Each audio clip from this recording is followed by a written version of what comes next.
선교사님과 함께 예배를 드렸고, 또 한 것은 송도에 있는 연세대학교에서 우리 그 예수소망교에서 주일 예배를 드렸는데, 주일 예배 드리면서 제일 보고 싶었던, 정말 제일 빨리 달려오고 싶었던 곳이 바로 우리 성가대. 성가대에 정말 열정적인 또 믿음으로 드린 이 찬양 정말 듣고 싶었습니다. 오늘 너무 찬양이 정말 열정적이어서 좋았어요. 근데 왜 점점 좋아지는 거예요? 그래요. 너무 좋았고요. 또 2부 예배 때 우리 앞에 나와서 이렇게 찬양하는 찬양 팀이 있죠. 무슨 샬롬인가? 샤론. 예, 샤론이나 샬롬이나 발음이 좀 비슷하니까. 근데 샤론 찬양 팀 이 앞에 나와서 찬양하는 이 부부 찬양 팀이라는 거 알죠? 다들 부부가, 남편과 아내가, 또 물론 부부가 아닌 분도 있지만 보기가 너무 좋아요. 이분들의 이 헌신이 정말 귀하다. 참 자랑스러웠습니다. 또 이 샤론 찬양 팀에서 또 다리 다친 분이 있더라고요. 우리 김보라 집사님인가 기부스까지 하면서, 기부스까지 여기 못 올라오니까 저쪽에서 마이크 들고 찬양을 인도했던 그 모습. 우리 샤론 찬양팀, 아까 여기는 박수 쳤으니까 박수로 한번 크게 격려하십시오. 수고하셨습니다. 그래요. 우리 교회 자랑입니다. 또 하나님의 자랑이시기도 하고요. 아마 찬양 인도하고 찬양 드릴 때 그 천국에서 관중석에 있는 구경꾼이라고 하는 고린도후서에 나와 있어요. 모든 성도들이 관중하고 있거든요. 우리 성도, 교회와 성도들이 살아가는 모습들을 이렇게 지켜보고 있는데, 아마 찬양할 때 굉장히 큰 박수 칠 거로 그렇게 생각이 됩니다. 저를 한번 따라 하십시다. 하나님이 우리와 함께 하시기에 우리나라는 계속 잘 될 것입니다. 하나님이 우리와 함께 하시기에 우리 교회는 잘 되고 잘 될 것입니다.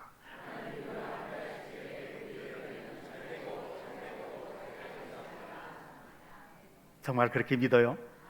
아멘. 저도 그렇게 믿습니다. 한 번 더 하십시다. 하나님이 우리와 함께 하시기에 우리의 가정은 천국 가정이 될 것입니다.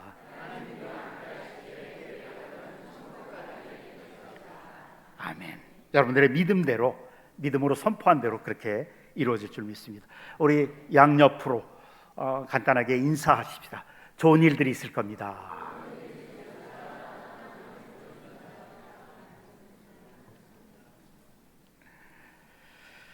여러분들께서 부족한 종의 피정기간 위해서 기도해 주시고 또 밀어주시고, 그래서 피정기간 동안 제 육신 또 마음, 영혼에 큰 쉼을 얻고 또 재충전하는 시간을 갖게 되었습니다. 육신적으로는 제가 많이 걸었어요. 거의 2주 동안 뭐 하루도 안 빠지고 계속 걷고, 또 심지어는 저 덕유산에 들어가서 이제 무주구천동에 가서 그 향적봉 1615m인가 돼요. 그 향적봉을 그 높은 곳을 가는데 거기 가을이더라고요. 너무 높아가지고 너무 힘들어서 할 수 없이 1000m까지는 곤돌라 타고 올라갔고, 거기서 600m를 올라가는데 그 600m 올라가는 것도 너무 힘들더라고요. 그 안에는 전부 가을이어서 가을을 만끽하고 육체적으로 그렇게 운동도 했고요. 또 영적으로는 날마다 성경을 연구했습니다. 설교에 대한 부담 없이 정말 제 영적인 그런 복락을 위해서, 영적인 성숙을 위해서 더 성경을 계속 연구하고 묵상하고 하는 시간을 가졌습니다. 저에게 얼마나 영적인 축복이 되었는지 모릅니다. 또 마음에 모든 걸 다 잊고 그냥 이렇게 편하게 쉬자 하는 그런 마음 가지고 육신과 마음과 영혼이 큰 쉼과 또 리필을 하고 그렇게 돌아왔습니다. 여러분들 기도해 주셔서 감사합니다. 오늘 주일 예배 드리시는 성도 여러분들의 심령과 또 가정과 또 자녀들에게 또 미래 위에 하나님의 은혜와 평강이 넘치시기를 주님 이름으로 축원합니다. 제가 오늘 말씀을 쭉 읽으면서 또 연구하면서 또 깊이 묵상하면서 하나님이 우리 사랑하시는 그리스도인들, 성도들, 구원받은 하나님의 백성들을 어떻게 그 인생을 이끌어 가시는가 하는 그 하나님의 원칙, 삶의 원칙, 우주적인 원칙이죠. 그것을 발견해서 함께 나누려고 합니다. 여러분, 우리가 인생을 살다 보면 하나님의 사람들에게도 때때로 혹독한 시련이 찾아옵니다. 요셉이 그랬죠. 아버지 야곱의 특별한 사랑을 받으면서 유복하게 자라났던 하나님의 사람 요셉. 그런데 청소년 시기에 17의 나이에 형들의 시기 질투 때문에 애굽의 노예로 팔려갑니다. 1절에 보니까, 오늘 39장 1절에 보니까 요셉이 이끌려 애굽에 내려가매. 그래요. 그 애굽에서, 여기서 이 히브리 원어로 보면 요셉이 이끌려, 이거는 쇠사슬에 묶여서, 노예를 쇠사슬에 묶여서 애굽에 있는 노예 시장으로 데리고 간 겁니다. 요셉이 이끌려 애굽에 내려가매 하나님이 특별히 사랑하셨던 요셉을 어떻게 다루시는가, 그 하나님의 모습을 한번 보세요. 요셉이 이끌려 애굽에 내려가매 노예로 팔려가게 하신 겁니다. 하나님이 사랑하는 요셉을, 자녀를 고난 가운데 그냥 밀어넣으신 겁니다.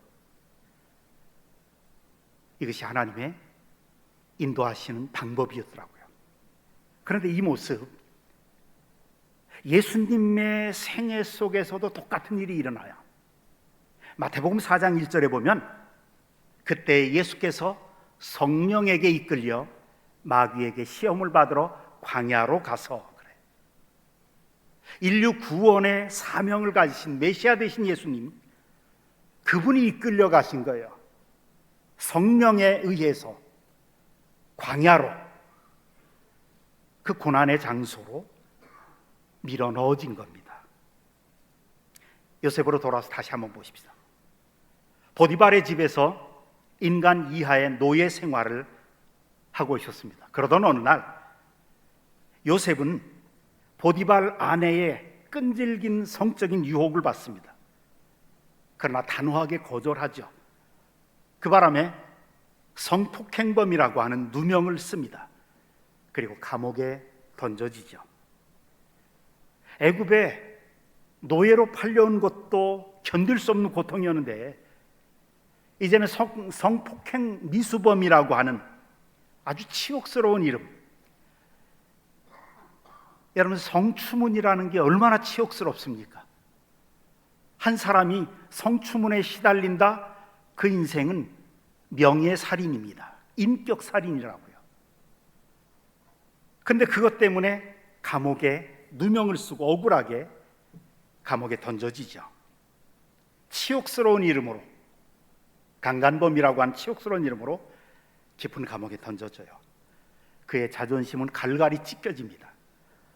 우리가 뭐 조그마한 거 가지고 상처받았다, 이것과는 비교도 안 될 정도로 찢어지죠.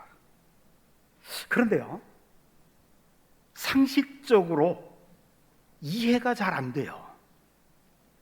하나님이 왜 이렇게 요셉을 낮추시는 것입니까? 하나님은 분명히 요셉을 너무도 사랑하셨습니다. 그런데 왜 굳이 그를 비천한 노예로 팔아버리고, 그것도 부족해서 강간범이라고 하는 오명을 뒤집어 씌우고 감옥에 들어가야 했습니까? 하나님이 정말 요셉을 사랑하신다면, 그리고 하나님이 정말 요셉과 함께 동행하실 것이라면 아예 처음부터 이런 고통 받지 않게 하는 편이 더 좋지 않겠습니까? 물론 신약 시대를 살고 있는 우리는 성경에서 그 이유를 아주 잘 알고 있습니다. 앞으로 수년 후에 팔레스타인 지역과 애굽 지역에 닥쳐올 무서운 흉년, 그 7년 동안의 엄청난 재앙에서 이집트와 이스라엘 사람들을 살리기 위해서 요셉을 미리 보내신 것입니다. 그 이유를 잘 알고 있죠. 보세요. 만약 요셉의 혼자만의 문제라면, 요셉 개인 일생의 문제라면 노예가 될 필요가 없었을 겁니다. 요셉 개인만을 위한 것이라면 요셉이 치욕스러운 누명을 쓰고 감옥에 들어갈 필요가 없었습니다. 그런데 하나님은 요셉을 통해서 온 세상을 무서운 기근으로부터, 굶어 죽는 것으로부터 구원하실 계획이 있으셨던 거예요. 그 계획을 위해서 낮추신 겁니다. 고통스러운 시련을 허락하신 거죠. 이것이 하나님의 큰 그림이었습니다. 요셉은 하나님의 그 큰 마스터 플랜을 볼 수 없었기 때문에 고통스러웠던 겁니다. 성경을 가만히 읽어보면 요셉이 고통스러워했다는 기록은 없어요. 그러나 노예로 팔려가고, 형들에게 속임당하고, 노예로 팔려가고, 쇠사슬에 묶여서 가고, 노예 시장에 벌거벗은 채로 묶여서 나를 누가 사줄까 서 있는, 얼마나 참담했겠어요. 자존심 상할 대로 상하고 성추행에 휩싸여서 감옥에까지 가는 이 요셉의 이 고통, 하나님의 마스터 플랜을 볼 수 없었기 때문에 너무도 고통스러운 것입니다. 그런데 요셉의 고난은 자기 민족을 살리고 또 애굽인들을 살리는 준비 과정이었고 훈련 과정이었습니다. 여기 하나님의 놀라운 법칙이, 그리스도인들을 다루시는 하나님의 법칙이 나옵니다. 하나님의 섭리는 사람을 높이 들어 쓰시기 전에 반드시 먼저 낮추시는 것이었습니다. 하나님은 이런 낮추는 과정을 통해서 하나님의 사람들을 준비시키시죠. 모세도 그랬죠. 위대한 민족의 지도자로 사용하시기 전에 그는 살인자라고 하는 도망자로서의 삶으로 낮아졌죠. 아주 낮아졌어요. 요셉을 감옥에 던져 넣어서 위대한 지도자의 그릇을 만들어 나가고 계시는 하나님의 방법, 그 감옥 속에서 삶의 지혜를 배우게 하고 하나님의 인도하심을 배우게 하시는 겁니다. 그 속에서 다른 사람들을 끌어안을 수 있는 그 능력과 리더십을 터득한 것입니다. 하나님은 하나님이 특별히 크게 쓰실 사람을 낮아지게 하는 혹독한 시련을 통과하게 하십니다. 그래서 미래를 준비시키는 겁니다. 이게 하나님의 우리 교육 방법이거든요. 우리 젊은 부부 여러분들은, 또 자녀들을 어느 정도 키워놓은 여러분들은 우리는 기억해야 됩니다. 자녀들에게 닥치는 어려움과 고통스러운 문제들을 다 해결해 준다고 그게 자녀들을 진정으로 위하는 것이 아니라는 겁니다. 실수도 허락해야 되고 실패도 허락하고 고통도 당해보게 하고, 하나님의 방법은 크게 쓰시기 전에 아주 낮춰버리신 겁니다. 요셉이 이 계속되는 고난 가운데 받았던 가장 큰 훈련은 오직 하나님만을 의지하는 훈련입니다. 형들에게 버림받았습니다. 자신의 모든 충성을 바쳤던 자기 주인에게 버림받았어요. 그러면서 그동안 믿어왔고 의지해왔던 인간 줄이 끊어진 겁니다. 세상의 줄이 끊어지는 겁니다. 하나님이 그렇게 끊으시는 거예요. 문제만 생기면 이 사람에게 찾아가고 저 사람에게 찾아가서 도움을 받는 그 세상 줄을 하나님이 지금 끊어 놓으시는 겁니다. 철저히 하나님만을 바라보고 하나님만을 의지하는 삶을 훈련시키시는 겁니다.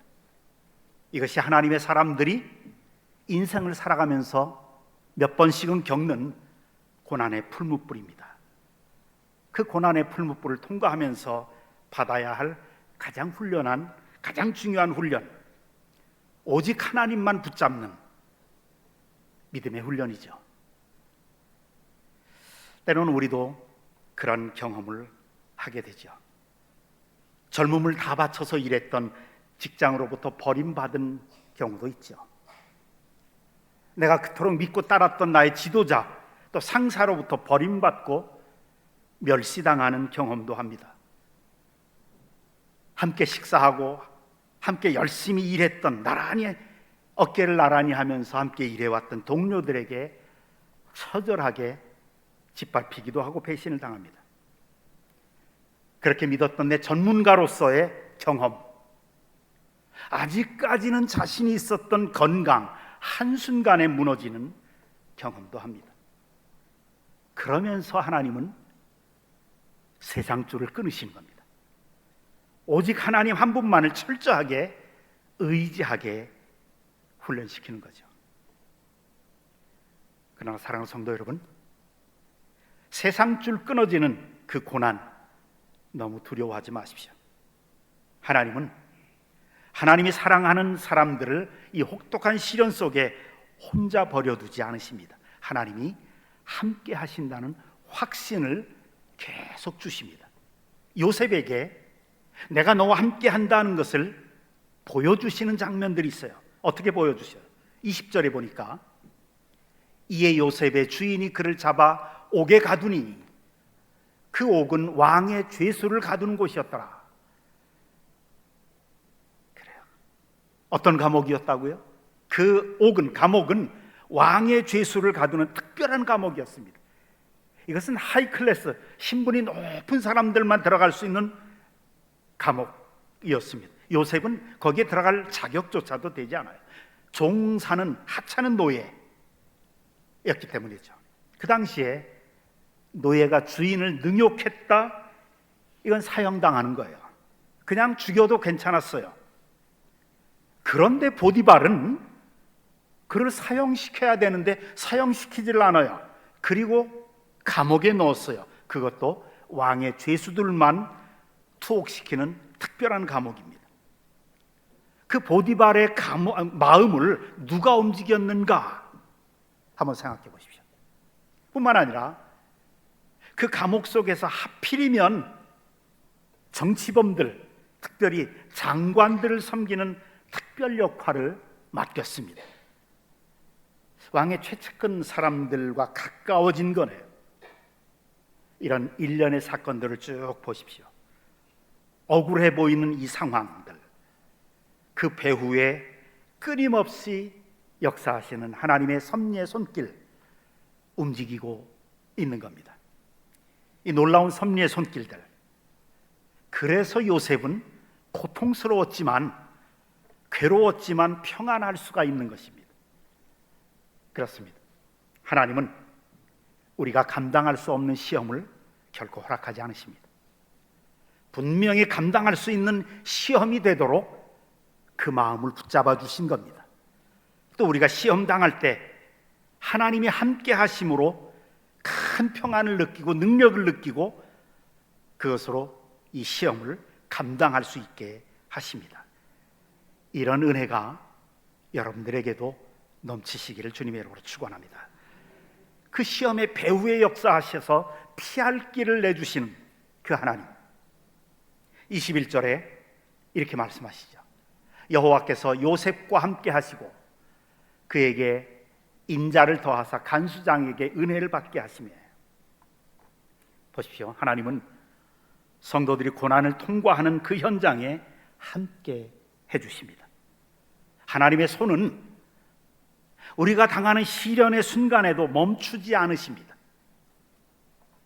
감옥의 책임자로 하여금 요셉이 특별한 은혜를 받을 수 있도록 배려하는 장면이 나오죠. 하나님이 되어지는 일들과 사건들과 고통스러운 그 고난을 지금 섭리하시는 겁니다. 그러기에 요셉의 국무총리가 될 수가 있었던 거죠. 그래서 우리 하나님의 사람들이, 이 하나님의 성도들은 우리가 살고 있는 이 불공평한 세상에서 어려움 당하고 억울한 일 당하고 갈등 느끼고 자존심 상하고 막 갈갈이 찢어지고 하는 이 혹독한 시련을 당할 수밖에 없는 세상입니다. 이 세상은 결코 공평한 세상이 아니거든요. 그러니까 이 혹독한 시련을 당할수록 우리 하나님의 사람들은 하나님을 더 가까이 해야 합니다. 왜요? 치욕스러운 오해를 당하고 사람들과의 관계 속에서 고통스러운 갈등을 겪는 순간에 사탄이 찾아와서 반드시 속삭입니다. 이 문제 해결할 때까지 교회는 쉬어야 되겠다. 누구도 예외 없이 사탄이 속삭이는 목소리입니다. 내가 아무리 교회 열심히 나가도 아무 소용없구나. 이참에 교회를 좀 옮겨보자. 그래서 많은 그리스도인들이 시련의 때에 하나님을 오히려 떠나는 더 큰 시험을 만나게 되죠. 하나님을 떠나버려요. 그러나 아닙니다. 사탄의 소리에 귀 기울이지 마십시오. 성경은 이렇게 말씀하십니다. 하나님을 가까이 하라. 그리하면 너희를 가까이 하시리라. 하나님께 더 가까이 나와야 됩니다. 예배 자리에 더 철저하게 나와야 됩니다. 기도의 깊은 자리에 들어갈 계기로 삼아야 합니다. 새벽 제단을 쌓든지 밤 제단을 쌓든지 이 기회에, 이 고난의 시기에 내가 주님 앞에 하루 중 가장 나가기 쉬운 규칙적이고 고정적인 시간을 만들어서 끈질기게 하나님 앞에 더 나가야 됩니다. 부르짖어야 됩니다. 특별히 말씀을 붙잡아야 됩니다. 말씀 더 읽고 말씀을 더 사랑하고, 그러면 은혜의 순간이 오는 겁니다. 그러면 하나님이 비상 간섭하는 그 때가 시작되는 겁니다. 하나님이 특별히 은혜를 베푸실 것입니다. 또 한 가지 우리가 이 요셉의 이야기 속에 살펴볼 수 있는 것은 고난 가운데에서도 주어진 삶의 자리에 성실해야 된다는 것입니다. 22절에 보면 간수장이 옥중 죄수를 다 요셉의 손에 맡김으로 그 재반 사무를 요셉이 처리하고, 옥중의 죄수들이 그들의 재반 사무가 뭐가 있겠어요? 그들이 잤던 자리 개주고 청소해주고 용변 치워주고 온갖 허드렛 일 아닙니까? 고난의 시기에 주어진 아주 허드렛 일, 작은 일, 요셉은 거기에 성실했다는 겁니다. 23절에 그래서 간수장은 그의 손에 맡긴 것을 무엇이든지 살펴보지 아니하였으니, 그래요. 요셉이 얼마나 성실하게 그 자잘한 일들, 그것을 잘했는지 감옥의 최고 책임자인 간수장이 신경 쓰지 않을 정도였습니다. 요셉은 시련의 한복판에서 그가 감옥 속에서 해야 할 작은 일 앞에 성실한 모습을 보여주고 있습니다.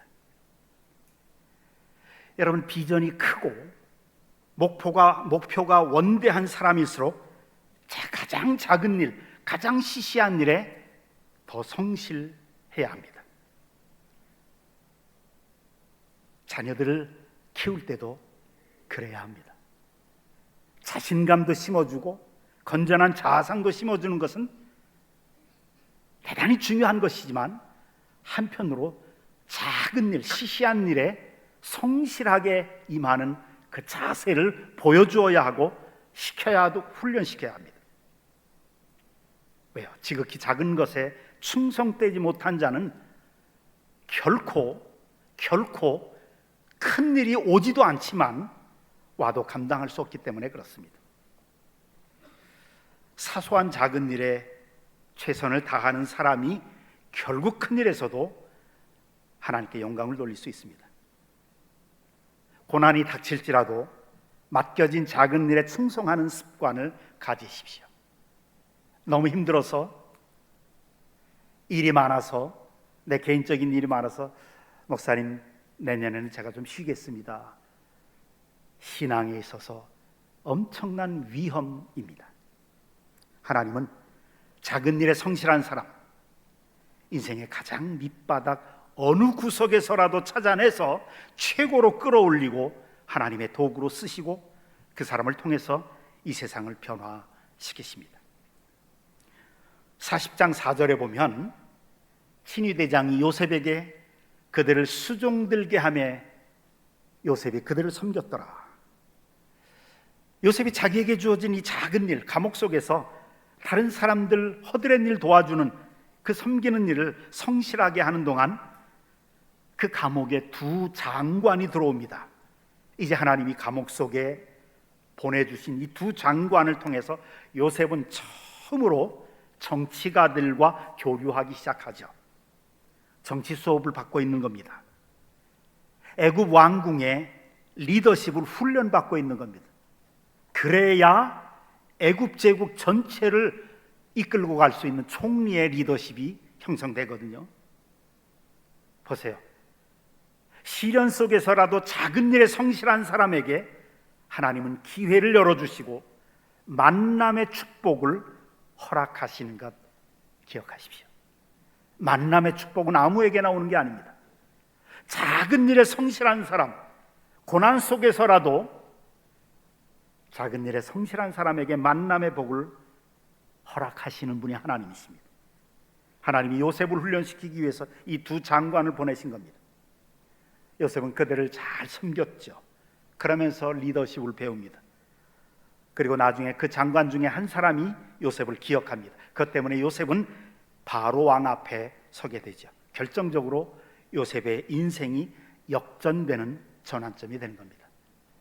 역전의 명수이신 하나님, 한번 저를 따라하십시다. 하나님은 역전의 명수이십니다. 그렇습니다. 우리 인생을 역전시키기를 원하시는 그 하나님. 그래서 여러분, 하나님의 뜻 안에서 낮아지는 것은 결코 망하는 것이 아닙니다. 하나님의 손 아래서 가슴 찢어지는 고난 당하는 것은 결코 저주가 아닙니다. 하나님이 낮추시고 낮추시는 그 시련의 기간은 하나님이 더 좋은 것을 주시기 원하시기 때문이고 미래를 준비시키기 위해서 허락하시는 고통스러운 기간입니다. 그러니 사랑하는 성도 여러분, 여러분의 상황이 아무리 칠흑같이 어둡다 할지라도 낙심하지 마십시오. 하나님은 그 어두움을 빛으로 만들고 계십니다. 하나님의 자녀에게 일어나게 하신 사건은 우리를 죽이기 위한 사건이 아니라 우리에게 복을 주시기 위한 사건입니다. 하나님은 우리에게 수모와 치욕과 망신을 주고 우리를 버리기 위해서가 아니라 우리를 연단시키고 겸손하게 하고 세상줄 끊게 하고 하나님만 붙잡게 하시기 위해서 우리를 강하게 만드셔서 사명을 위해 쓰임받게 하시고 존귀한 하나님의 사람으로 더 큰 은혜를 부어주시기 위해서 그렇게 하시는 겁니다. 사랑하는 성도 여러분, 고통을 만나거든 고통스러울수록 하나님께 더 가까이 나오십시오. 예배의 자리로 더 가까이 나오십시오. 기도와 말씀을 붙잡으십시오. 하나님을 전심으로 의지하고 주어진 그 시시하고 작은 봉사에 그 직분에 최선을 다하십시오. 고난은 지나가는 소낙비와 같습니다. 소나기가 지나가면 태양빛이 비칠 것입니다. 우리 인생 속에 고난이 지나가면 하나님의 축복이 올 것입니다. 하나님의 때가 되면 하나님께서 우리를 영광의 자리로 높이실 것입니다. 그래서 23절에 여호와께서 그를 범사에 형통하게 하셨더라. 이런 은혜가 요셉에게 넘쳤던 것처럼 우리 모두에게, 특별히 질병 때문에 힘들어하는 성도들, 고통 가운데 있는 성도들, 또 인간관계의 갈등과 마음의 자존심의 상처 가운데 있는 우린 모든 성도들에게 넘치시기를 주님의 이름으로 축원합니다. 기도하십시다. 하나님, 우리 다